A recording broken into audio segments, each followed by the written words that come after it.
And you and I together, we will change this country and we'll change the world. They were watching his power. They were watching the large crowds that were following him. And as the crowds grew larger and his oratory more impressive, I mean, when Hitler spoke, when this man stood before 50 and 100 and 200,000 people, he wooed a crowd like no man on earth had ever done. As I watched this parade of this emissary, this ambassador from hell himself called Barack Hussein Obama, got y'all in a trance and is trying to bring deception all over the world. And all of the world was watching as Hitler was amassing his power and talking about how he was going to change the world and talking about the things he was going to do about Germany and making her the greatest race and the greatest people that there ever was. And yet no one did a thing. They had likened him, Barack Hussein Obama, to John Fitzgerald Kennedy, our president of America. They likened Barack to him.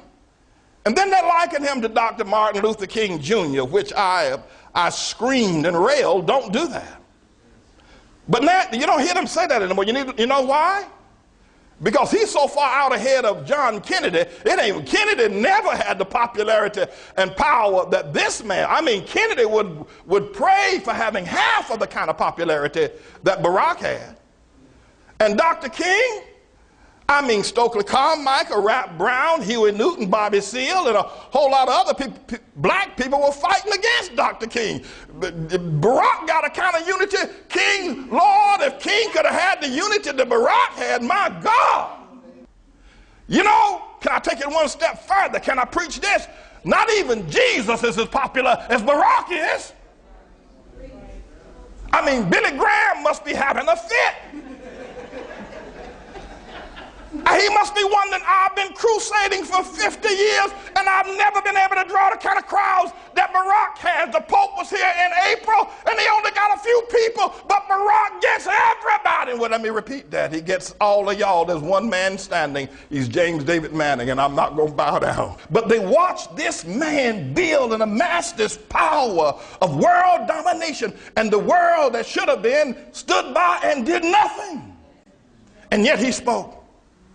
And when Hitler stood, the people would come, and you can see, if you go back and look at some of the old newsreels of Hitler's speeches, you'll see the people were standing there in awe. Hail Hitler, they would say.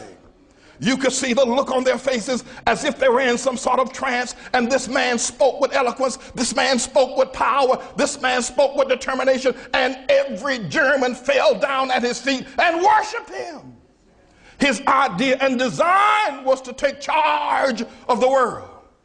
Now, I know you see where I'm going with this. And I know you see what's happening. All Barack Hussein Obama needs is a mustache. That's all he needs, and an outstretched right arm. And we are repeating history all over again. All over again. Men, women, and children pledged a dying loyalty to Hitler. Hail Hitler! They pledged a loyalty to him that had never been given to any man that had walked this earth before. They loved him and they worshiped him.